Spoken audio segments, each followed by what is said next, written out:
প্রতিদিনের মতো আজও চলে এসেছি ডেইলি টেক নিউজ নিয়ে। তো আজকের প্রথম খবর ওয়ানপ্লাসকে নিয়ে। ওয়ানপ্লাসে আমরা এতদিন জানতাম তাদের অক্সিজেনের ওএসের জন্যই বিখ্যাত, কিন্তু সেই অক্সিজেন ওএস আগামীতে আর থাকছে না। হ্যাঁ, এটাই হলো আজকের সবথেকে বড় খবর। আগামীতে তারা ওপর যে কালার ওএসটা আমরা জানতাম, সেই কালার ওএস 11 তাদের ফোনে আসছে। এটা কেমন হলো ঠিক বুঝতে পারলাম না। যার জন্য তারা এত বড় বিখ্যাত হয়ে উঠলো, সেই কালার ওএসকে ছেড়ে তারা এখন সেই অক্সিজেন ওএসকে ছেড়ে তারা এখন কালার ওএসের দিকে ঝুঁকছে।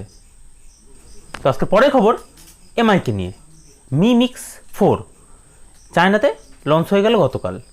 তো এর দাম রাখা হয়েছে 4,999 ইউয়ান।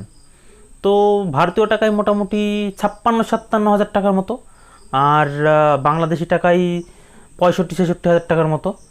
তো যাই হোক, সব মিলিয়ে দাম টাম সব ঠিকঠাকই ছিল, কারণ আন্ডার ডিসপ্লে ক্যামেরা আছে, প্রথম অভিনব টেকনোলজি নিয়ে, তারও সব কিছু ফ্ল্যাগশিপ লেভেলের জিনিসপত্র আছে। কিন্তু এইটুকু ছিল খুশির খবর। কিন্তু দুঃখের খবর এটাই যে এই ফোনগুলো ইন্ডিয়া, বাংলাদেশ বা গ্লোবালি লঞ্চ করছে না। তো এমআই কেন এমন করে জানি না, কিন্তু এমআই দেখি যে তাদের নতুন অভিনব কিছু ফোনগুলো শুধুমাত্র শোকেজের জন্যই তারা রিলিজ করে। চায়নাতে রিলিজ করে দেয়, কিন্তু গ্লোবালি তারা কেন রিলিজ করে না, কি প্রবলেম, কেউ কিছুই জানে না। তো আজকে পরবর্তী খবর গুগলকে নিয়ে। গুগল বলেছে যারা তাদের অফিসে বসে কাজ করে তাদেরকেই ফুল মাইনে বা বেশি মাইনে দেওয়া হবে, কিন্তু যারা এখনও ওয়ার্ক ফ্রম হোম করতে চায় তাদের জন্য অলওয়েজ ওয়েলকাম। হ্যাঁ, তারা ঘরে বসেই কাজ করতে পারে, কিন্তু তাদের জন্য মাইনেটা কমে যাবে। হ্যাঁ, এটাই হলো সবথেকে বড় খবর। তো এই খবরটার জন্য একদিকে যেমন ভালো, আর একটা দিকে খারাপ দিকও আছে।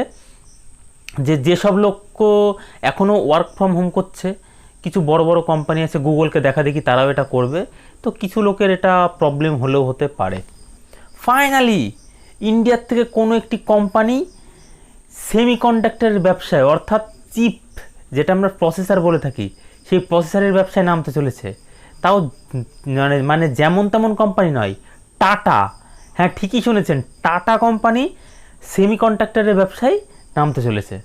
তো টাটার চিপ আমরা ইউজ করব। কোন ফোনে দেখা যায় নাকি কম্পিউটার চিপ বানাবে তারা জানি না, তবে আশা করা যায় ফোনের জন্যই হয়তো বানাবে। তো যাই হোক না কেন, যাই বানাক না কেন, ফাইনালি তো আসছে কোনো না কোনো company. Bangladeshi mobile company Teletalk. তো এই টেলিটক কোম্পানিকে 5Gর ডেভেলপমেন্ট করার জন্য বাংলাদেশি সরকার তাদেরকে প্রায় 2,200 কোটি টাকার মতো অনুদান দিয়েছে। তো এই টাকা দিয়ে তাদের বলেছে তারা 5Gটাকে পুরোপুরি ডেভেলপমেন্ট করতে এবং তাদের বাংলাদেশের নেটওয়ার্কেও উন্নত করতে। তো এটিও একটু বাংলাদেশের জন্য খুবই ভালো খবর যে বাংলাদেশে ফাইনালি 5G আসতে চলেছে, আর তাদের নেটওয়ার্কও কিছুটা হলেও উন্নত হতে চলেছে। PUBG পিসি ফ্রি। PUBG পিসি আমরা জানি সবাই স্ট্রিম করার জন্য পয়সা দিয়ে খেলতে হয়। তো আমরা সেই টাকা পয়সা খরচ না করে এখন PUBG পিসি খেলতে পারছি। হ্যাঁ, 10 থেকে 16 আগস্ট, মাত্র এই কয়েকদিনের জন্যই, যদিও জাস্ট টেস্ট করার জন্য, এটা অ্যাকচুয়ালি বলতে পারো মানুষকে লোভ ধরানোর জন্য।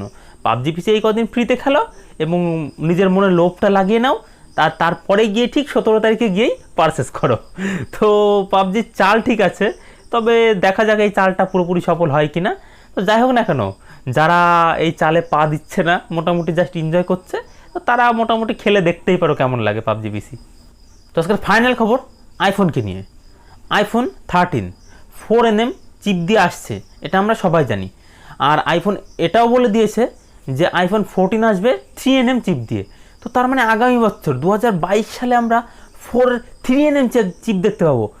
ভাবা যায় সেটা কতটা পাওয়ার এফিসিয়েন্সি হবে। তো যাই হোক না কেন, আর তার উপর আইফোন 13-এ নাকি পোর্ট্রেট ভিডিও রেকর্ডিং করা যাবে। তো এটি একটি এত বড় নিউজ। হ্যাঁ, ঠিকই শুনেছেন, কারণ যে জিনিসটা কিনা 3-4 বছর আগে অ্যান্ড্রয়েড করতে হয়েছে, সেটা এখন আইফোন করতে চলেছে। তো যাই হোক না কেন, আজকের মতো টেক নিউজ এখানেই শেষ। পরবর্তী টেক নিউজ দেখার জন্য অবশ্যই চ্যানেলটি সাবস্ক্রাইব করুন এবং পাশে থাকা বেল আইকনটিতে বাজিয়ে দিন। আর ভিডিওটি একটুও ভালো লাগলে অবশ্যই একটি লাইক করুন আর নিচে কমেন্ট করুন, আর পরবর্তী ভিডিওগুলো দেখতে থাকুন। তো আজকের মতো এখানেই